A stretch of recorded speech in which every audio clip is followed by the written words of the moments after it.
Bonjour et bienvenue. Aujourd'hui, on plonge dans une affaire qui a vraiment captivé et divisé l'Amérique. Imaginez la scène. On est la veille de Noël 2002 à Modesto, en Californie. Une jeune femme, Laci Peterson, enceinte de 8 mois, disparaît. Et ce qui commence comme une recherche, bon, évidemment angoissée, ça se transforme très vite en un véritable feuilleton médiatique, une obsession nationale. Oui, et c'est une affaire qui fascine encore aujourd'hui parce qu'elle repose presque entièrement sur des preuves circonstancielles. C'est ça. Et pour notre analyse, on s'est appuyé sur quoi exactement? Alors, on a une collection de documents assez complète. Il y a une thèse universitaire qui décortique vraiment le procès, des rapports juridiques officiels, D'accord? y compris une décision très importante de la Cour suprême de Californie, et puis bien sûr toute la couverture médiatique de l'époque qui est immense. Notre mission aujourd'hui, c'est donc de démêler un peu les faits, de la dramatisation. On va essayer de décortiquer les éléments qui ont mené à la condamnation de Scott Peterson, d'explorer les complexités juridiques et de comprendre l'impact de ce cas. Exactement. Alors, commençons par le début. Le portrait de ce couple qui, en apparence, avait tout pour être heureux. Qui étaient Scott et Laci Peterson? Vu de l'extérieur, c'était vraiment l'incarnation du couple américain modèle. Ils se rencontrent à l'université, à Cal Poly, Ok. et tous leurs proches décrivent leur relation comme harmonieuse, presque parfaite. Ils sont ambitieux, ils ouvrent un restaurant ensemble, de chaque. Ah oui. Puis ils déménagent à Modesto, la ville natale de Laci, avec un projet très clair, fonder une famille. Et Laci, elle est décrite comme quelqu'un de très solaire, une hôtesse née. Et elle était folle de joie à l'idée de devenir mère. Et Scott, de son côté, il a cette image un peu de gendre idéal, non? Charmant, poli, très bon golfeur. Oui, c'est ça. Un détail amusant d'ailleurs, au lycée, il était dans la même équipe de golf que le futur champion Phil Mickelson. Ah, quand même. Mais son parcours universitaire est un peu plus flou. Il quitte l'Arizona State University assez rapidement. Pour quelle raison? La version officielle, c'est un désaccord avec l'équipe de golf. Mais il y a une rumeur, rapportée par sa demi-sœur, qui parle d'une grossesse non désirée, Ah, qui se serait terminée par un avortement. Bon, c'est une anecdote, mais si c'est vrai, ça jette une lumière un peu différente sur son rapport à la paternité. d'accord. Mais pour ce qui est de Laci, sa grossesse à elle était très désirée. Ah oui, très. Les sources confirment qu'ils avaient eu du mal à concevoir. Donc l'annonce qu'ils attendaient un garçon, qu'ils voulaient appeler Connor, c'était un moment de pure joie. Ils préparaient la chambre du bébé avec un thème nautique. Tout semblait idyllique. Et puis, tout bascule. Le 24 décembre 2002. Reprenons la chronologie de cette journée parce que là, chaque détail va compter. Alors la version de Scott, c'est qu'il est parti pêcher, tout seul. Le matin de Noël? Le matin de la veille de Noël, oui, à la marina de Berkeley, qui est quand même à 145 km de chez eux. Pendant ce temps, Laci, elle, était censée préparer le dîner du réveillon. Et le dernier contact qu'on a avec elle? C'est un appel à sa mère, Sharon Rocha. Un peu plus tard dans la journée, une voisine retrouve leur chien, Mackenzie, qui erre dans la rue. Et le détail qui interpelle, c'est que le chien a toujours sa laisse. C'est le comportement de Scott, juste après, qui va tout de suite semer le doute, n'est-ce pas? Complètement. Quand il rentre, il n'a pas l'air paniqué. Pas du tout. Il mange des restes de pizza, il prend une douche, il met ses vêtements à laver. Avant même d'appeler qui que ce soit. Avant même d'appeler la mère de Laci. Il suppose juste qu'elle est chez elle. C'est son beau-père qui va devoir insister pour qu'il alerte enfin la police. Et il y a ce mot. Ce seul mot qui a glacé le sang de la mère de Laci. Oui. Quand il l'appelle enfin, il ne dit pas « je ne trouve pas Laci », il utilise une formule beaucoup plus définitive. Il dit « Laci is missing ». Laci est disparue. Comme si c'était déjà un fait accompli. C'est exactement ce que sa mère a ressenti. Et les enquêteurs d'ailleurs partagent très vite ce sentiment. Son calme, son détachement. Ça les dérange. Et surtout, ils commencent à donner des versions contradictoires de sa journée. C'est-à-dire? À certains proches, il dit qu'il a joué au golf. À la police, il maintient son histoire de pêche. Ces incohérences, ça installe tout de suite un climat de méfiance. Et c'est là que l'affaire prend une toute autre tournure. Parce que pendant que la police enquête, une pièce maîtresse du puzzle va se révéler. Delmont. Une pièce qui a un nom. Amber Frey. Amber Frey. Qui est-elle? C'est une massothérapeute qui vit à Fresno. Scott la rencontre en novembre 2002, à peine un mois avant la disparition de Laci. Et il se présente comment? Comme un homme célibataire. Veuf même. Et c'est là qu'intervient un détail, mais alors un détail absolument crucial. Je t'écoute. Le 9 décembre, donc 2 semaines avant que Laci ne disparaisse, il annonce à Amber qu'il a perdu sa femme. Qu'il a perdu sa femme. Oui. Et qu'il s'apprête à vivre son premier Noël sans elle. C'est d'une froideur incroyable quand on y pense. Et le pire est à venir.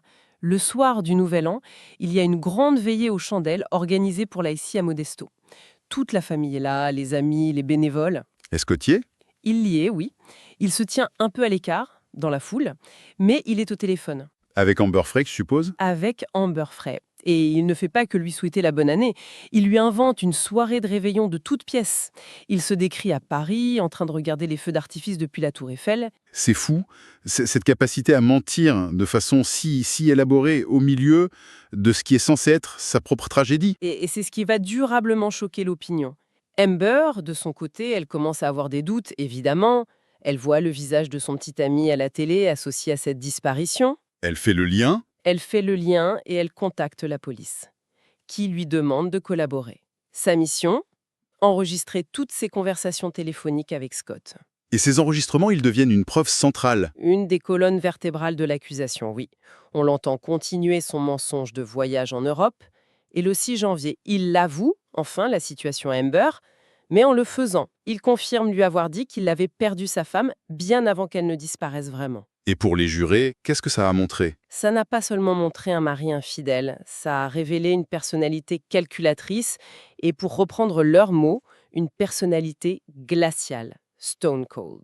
Donc, à ce stade, on a un mobile potentiel se libérer de son mariage pour être avec sa maîtresse et la preuve d'un caractère manipulateur. Mais le défi reste énorme pour l'accusation. On est sur un procès qui... Quasi exclusivement basé sur des preuves circonstancielles. Il n'y a aucune preuve directe. Pas d'arme du crime, pas de scène de crime dans la maison, pas de témoins, pas d'ADN, rien. Donc tout repose sur la construction d'un récit cohérent. Exactement.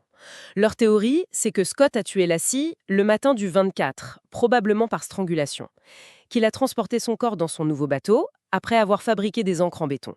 Pour lester le corps. Voilà, et qu'il l'a jeté dans la baie de San Francisco. Et face à ça, la défense, menée par le très médiatique Marc Diragos, elle joue quoi comme carte? Il choisit une stratégie audacieuse. Peut-être trop. Il concède que Scott est un menteur, un mauvais mari. Mais pas un meurtrier. C'est ça. Et sa déclaration d'ouverture va marquer les esprits. Il proclame que Scott Peterson est totalement innocent. Stone cold innocent. En faisant ça, il se fixe une barre très haute. Il ne plaide pas juste le doute raisonnable. Non, il promet de prouver son innocence. Et c'était une erreur stratégique monumentale. Parce que l'accusation, elle, va méthodiquement empiler une montagne de preuves circonstancielles. Une des procureurs les a même listées. 41 raisons de le croire coupable. Bon, sans lister les 41, on peut peut-être les regrouper. On pourrait parler d'abord de la préparation, par exemple. Très bonne idée. Dans cette catégorie préparation, on a l'achat du bateau de pêche. Un achat fait en secret, payé en liquide, et le bateau n'est jamais immatriculé. Il n'en parle à personne. À personne. Même pas à son beau-père qui est un pêcheur chevronné. Pourquoi ce secret autant? On a aussi ses recherches internet sur les courants marins de la baie. Pour une première sortie, c'est curieux. Et puis, il y a ce ciment retrouvé dans son entrepôt qui correspond à celui d'une encre artisanale retrouvée dans son bateau. D'accord. Premier thème, la préparation. Deuxième thème, on pourrait dire la tromperie, son comportement après la disparition. Exactement. Au-delà d'Amber Frey, il y a les mensonges sur sa journée de golf, son attitude pendant les recherches où il semble plus intéressé par les interviews. Que par la recherche elle-même. C'est ça. Et puis, des actes très concrets. Il met la voiture de Lacey en vente, il se renseigne pour vendre la maison, et il transforme la chambre du bébé, leur grand projet, en simple débarras. Ça suggère un homme qui tourne la page, pas un mari qui attend désespérément. Et enfin, le troisième thème, ce serait le plan de fuite. Tout culmine avec son arrestation. Oui, en avril 2003, juste après la découverte des corps. Là, le tableau est accablant. Il est arrêté près de la frontière mexicaine. Et il a changé d'apparence? Complètement. Cheveux teints en blond, barbe.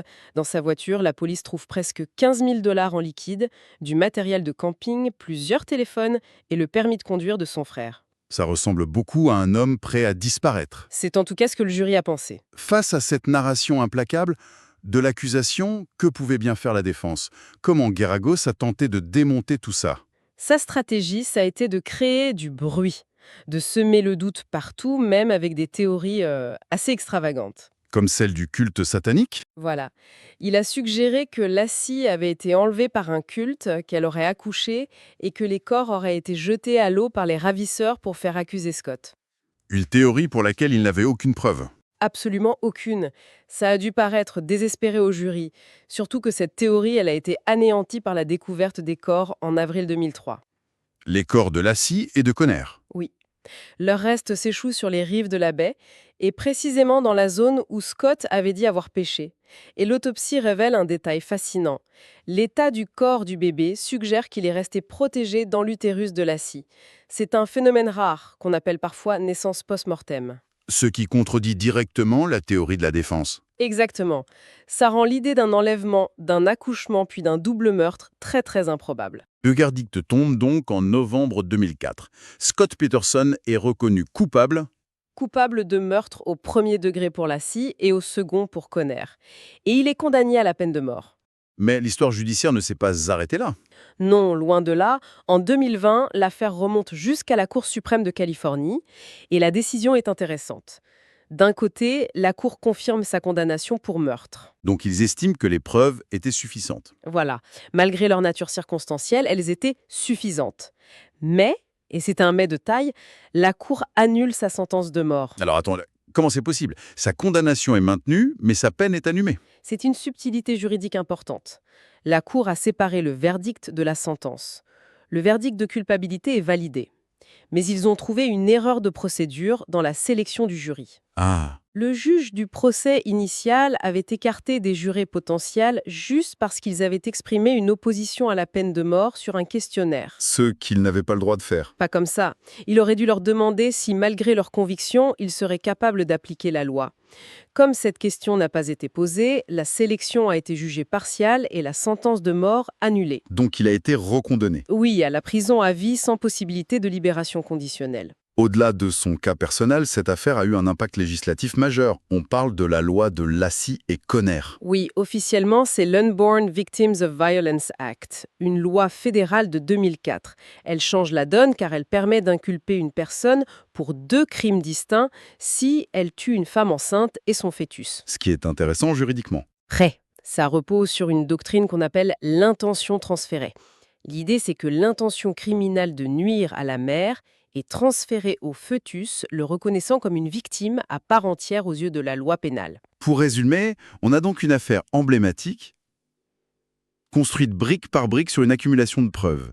La condamnation repose sur le comportement de l'accusé, sa double vie, ses mensonges. Des mensonges qui, mis bout à bout, ont fini par former un tableau cohérent pour le jury, le tout, bien sûr, amplifié par une couverture médiatique, mais d'une intensité folle. Et pourtant, on a l'impression que l'affaire n'est toujours pas complètement fermée. C'est ça qui est incroyable. Très récemment, le LA Innocence Project, une organisation qui cherche à faire innocenter des condamnés, a repris le dossier. Vraiment. 20 ans après. Oui. Il demande de nouveaux tests ADN sur des scellés qui n'ont jamais été analysés, notamment en morceaux de ruban adhésif retrouvés sur le pantalon de la Lassie. Ce qui nous amène à une pensée finale, une réflexion. Malgré cette condamnation confirmée au plus haut niveau, la quête d'une preuve matérielle irréfutable, le fameux smoking gun, continue. Oui, et ça nous interroge sur la nature même de la preuve. Est-ce qu'une montagne de preuves circonstancielles, aussi haute et cohérente soit-elle, Est-ce que ça peut un jour sembler aussi définitif, aussi concluant qu'une seule et unique preuve scientifique? c'est une question fondamentale. Et je crois que le système judiciaire et notre conscience collective continuent encore aujourd'hui de débattre avec cette question.